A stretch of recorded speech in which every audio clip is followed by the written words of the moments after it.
I had always prided myself on living a predictable life. Every morning, I brewed my coffee the same way, read the same pages of the news, and watched the sun climb over our quiet suburban street. My husband, Mark, was the embodiment of stability, reliable, thoughtful, and endlessly patient. But over the years, our life together had slipped into a rhythm that was comfortable yet uninspired. I told myself contentment was enough. Then she moved in. Clara arrived on a Thursday, the kind of day that usually passed unnoticed. The sky a pale blue, stretched thin over the rooftops. She was unlike anyone I'd ever met, not just in appearance, but in the way she carried herself. There was an unspoken confidence in her stride, a warmth that seemed to make the air around her shimmer. She laughed freely, without hesitation, as though the world had no power to contain her joy. And somehow, she noticed me, the quiet woman tending her garden at the end of the driveway. Our first conversation was brief, almost mundane. "Need a hand with those boxes?" I asked, attempting casual friendliness. She smiled, the kind of smile that made my chest tighten unexpectedly. "That'd be amazing, thank you." Her voice was light but magnetic, and I felt a curious spark, a sense of recognition I couldn't place. In those first moments, I noticed the little details that would haunt me later. The scent of her perfume mingling with the fresh summer air, the way her fingers lingered on a box corner, a fraction too long, the way her eyes seemed to see me, not just glance, but see. Mark didn't notice her that afternoon, preoccupied with his work calls and spreadsheets. I wanted to tell myself it was nothing, that a neighborly exchange was harmless. Yet I couldn't deny the fluttering in my chest, the awareness that a dormant part of me had been stirred awake. Clara's presence quickly became a quiet intrusion in my thoughts. I found myself walking past her house more often, seeking glimpses of her while convincing myself it was curiosity, not desire. I caught myself imagining conversations, laughter, even touches that had yet to happen. And the more I tried to rationalize my fascination, the stronger the pull became, threading itself into my daily routine like a subtle, dangerous current. By the end of that week, I realized I had crossed an invisible line in my mind. She was no longer just a neighbor. She was a force, capable of igniting feelings I hadn't felt in years, feelings I feared. And as I closed the blinds that evening, watching her lights twinkle across the street, I understood that life had shifted in ways I could neither ignore nor control. Something was coming, something that would test the boundaries I had carefully constructed, and I wasn't sure I would be ready. The days after Clara moved in felt strangely electric, like a current running just beneath the surface of the ordinary. I found myself noticing her in ways I hadn't expected. How she arranged her plants on the balcony, the faint hum of music that drifted from her apartment in the evenings, the way she sipped her coffee slowly, savoring each moment. Everything about her seemed deliberate yet effortless, and I couldn't help but compare it to my own life, which had become a string of routines I followed without thinking.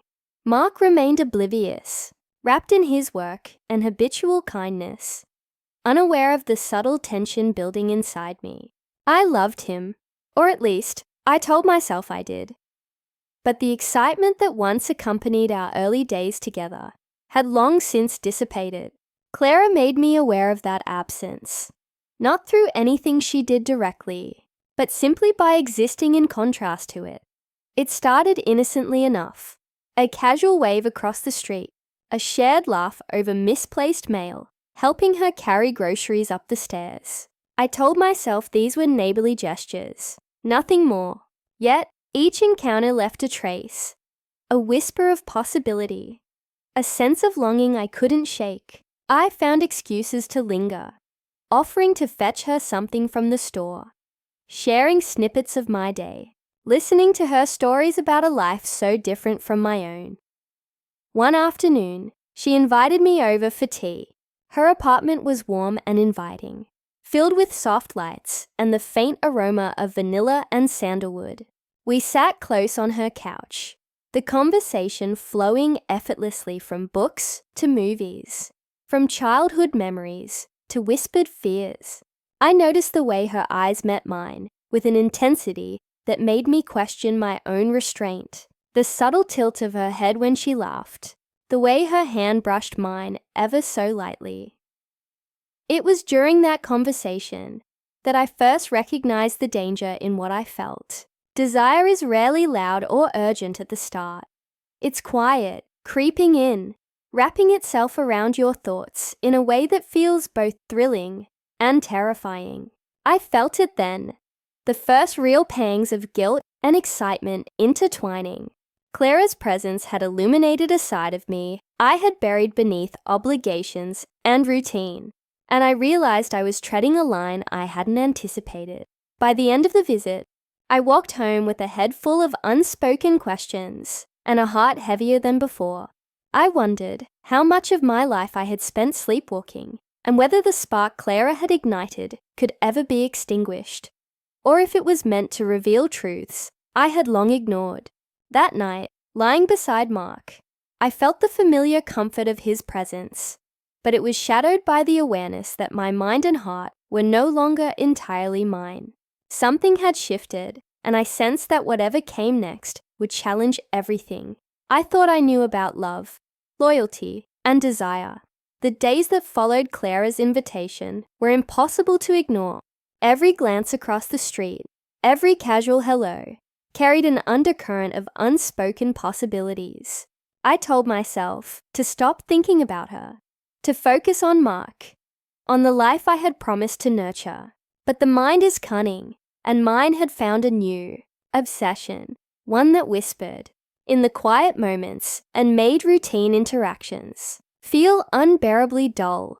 It began with small gestures, messages exchanged under the guise of neighborly concern, shared laughter over trivial mishaps, the subtle brushing of hands when passing objects. Each contact was fleeting, but it lingered in my mind, looping endlessly like a melody I couldn't shake. I felt a thrill in my chest, a dangerous warmth that made me aware of how deeply I had been sleeping through my own life. One rainy evening, Clara knocked at my door. She was soaked, hair plastered to her forehead, eyes wide and sparkling with mischief and exhaustion. I insisted she come in, offered her a towel, and we laughed as we tried to dry her hair together. The air between us thickened, charged with energy that neither of us dared to name aloud. Every brush of her fingers against mine felt electric. Every shared glance, a silent promise of things forbidden, yet undeniable. I started noticing how my days revolved around her presence. Thoughts of her lingered long after our encounters, coloring mundane moments with longing. I caught myself imagining her smile, her voice, even the warmth of her skin, scenarios I knew I shouldn't allow, yet couldn't stop rehearsing in secret. The guilt gnawed at me, but it was drowned out by an insistent, almost desperate craving for connection that Mark had failed to evoke in years. Mark noticed my distraction, of course, but he assumed it was stress or fatigue. His trust in me, once comforting, now felt suffocating, like an unspoken barrier I was bound to respect, but secretly resented. I wanted to tell him, to confess the stirrings of a desire I couldn't fully understand, yet I feared the consequences more than I feared my own longing. The line between friendship and temptation blurred one evening when Clara invited me for dinner. Under the pretense of helping her unpack, wine flowed, laughter softened into quiet whispers, and the space between us seemed to shrink without permission. I felt my pulse quicken as her hand brushed mine once, twice, lingering slightly longer than necessary.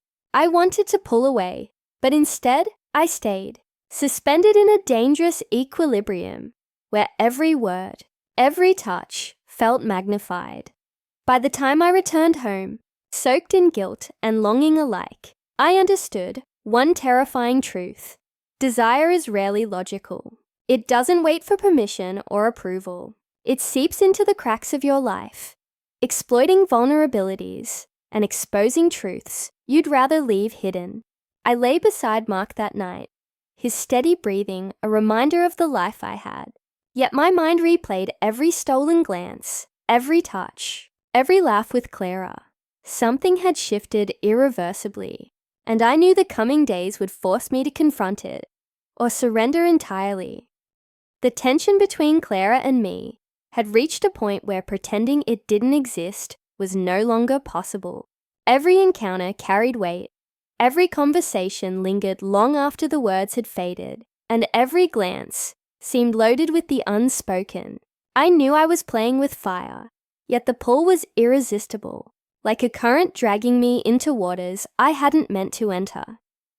One late afternoon, Mark was away on a business trip, and Clara invited me over under the excuse of helping organize her living room.